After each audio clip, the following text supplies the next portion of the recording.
Erik, I know last week when you were talking to us, you kind of were going to challenge your guys after that practice. How do you like how they responded to it? I think they responded really well. They came out today and it was a much different attitude.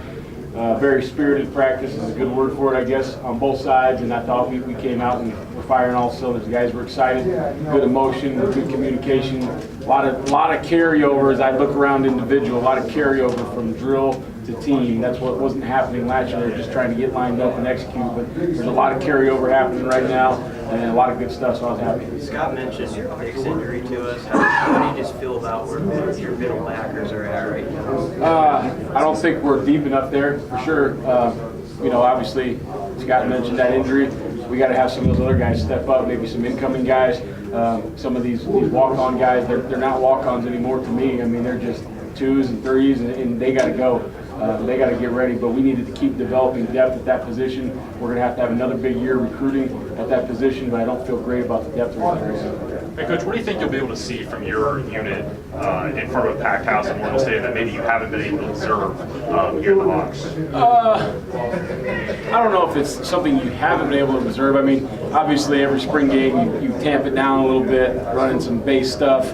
Obviously these are on national television. You don't want to give up away too much. But one more chance for us to get off blocks and tackle. One more chance for us to make plays when it's live bullets. And then you're going to see a couple guys that haven't had the chance to play in front of 10,000, let alone 90,000. So I'm going to see how those guys react, if they get big eyes or if they're going to go out there and operate a little bit. So that'll be really fun to watch. Coach Scott said last week that, in simple terms, that you guys have kind of kicked the offense about for most of this spring. Is that where you expected this defense to be back in January during spring practice, or where did you expect to be one practice before the spring game? I thought we were going to be pretty good up front, and when you're good up front, then the rest of the team can kind of catch up. So I think that kind of happened. We're good up front. The back end's playing really good right now. Colin Miller and Mo Berry are really playing well. And like we got to mention, we got to get some guys to come along.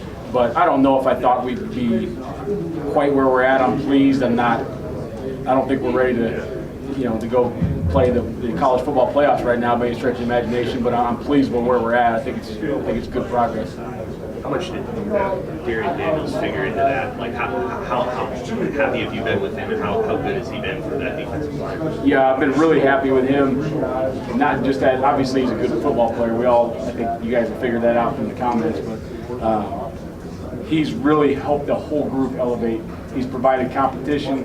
He's provided leadership, grown up in that room, if you will. He's provided work ethic. He's provided a lot to that group, so I think he was a huge addition to our team. You have 7 fifth-year seniors on that defense and a bunch of fourth-year guys, too. Does it feel like you're coaching men and not kids, so to speak?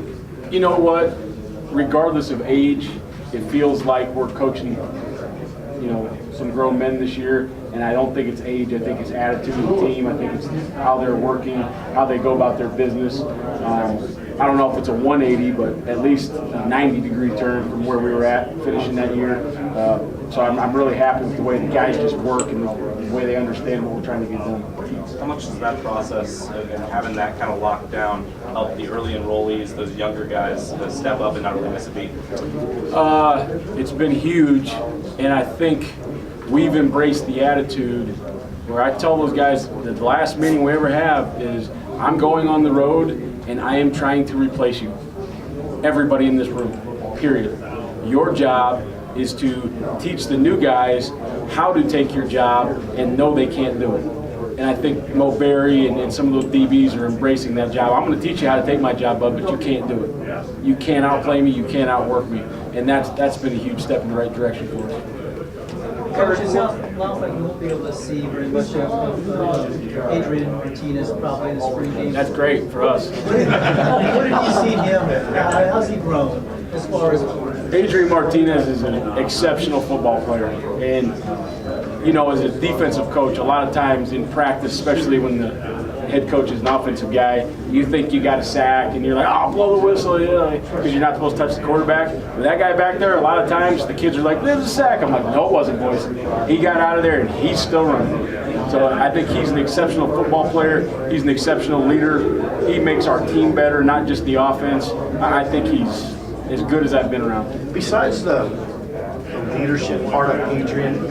What else have you seen, I guess, in the physical game that I think he's bigger, he's stronger, he's faster, but I think as a quarterback, he was, he had a pretty good skill set anyways last year. I think now he's just so much more comfortable with the offense, so much more comfortable with what he's supposed to do with the football. That ball's coming out fast. He's making the reads in the run game. I think just that mental part of his clock is moving so much faster, which is pretty cool. How much does that make the defense today? Oh, because Adrian doesn't look at the receivers. You know what I mean? He can tell what we're doing coverage-wise, and he knows where he's going to go. So he's not one of those guys that's going to stare us down. So we got to really break on balls. We've got to really be honest in the run game. So he helps us a tremendous amount. Eric, the experience is your first spring game here in Nebraska last year. What about the atmosphere tomorrow? What are you expecting on Saturday? Yeah, I was like one of those guys we were talking about earlier. I was like, we're going to come out. I've been in some spring games before. We came out of that thing last year, and I think all the coaches kind of got a little chill. That was pretty cool. I'm going to be ready for it, but I'm telling all the recruits, I'm like, we got to get you here for the spring game. We got to get you here for the spring game, because I always want them to witness a game day atmosphere, and I can't tell the difference between Saturday, April 15th and September 9th or whatever. So I want to get those people, those families here, so they can see what Nebraska's all about, so they can see what the fans are all about, the best fans in college football, and what it's really like to be in Memorial Stadium in Lincoln, Nebraska on game day. And you go recruiting right away next week. I don't know if we're going to talk on Saturday, so you're ready to do the recruiting thing. Yeah, I got a baby coming in about a week, so I'm trying to be careful about what my proximity is in recruiting. So I'm going to be in and out next week, and then the good thing about Coach Frost kind of went before spring break this year, so that gives us 6 weeks to get our, you only have a certain amount of days of recruiting. That's a whole other story, but we got 6 weeks to get those done this year instead of 4, so I can kind of pick and choose a little bit, and hopefully we get that baby here shortly so I can get going. What's that like juggling that? I know Ryan helped that do it too. Yeah, I think this is the third time. My first child came on Thursday of our game 1. My second child came in the middle of spring ball. I left spring ball practice on Friday afternoon. Baby was born at like 3 in the morning, so I got there in time. And then this one is going to be touch and go too. If I didn't have an awesome wife that runs the house, I'm in charge here, she's in charge there. There's no doubt about it, but she is awesome, and she takes care of those kids and me, so we make it work.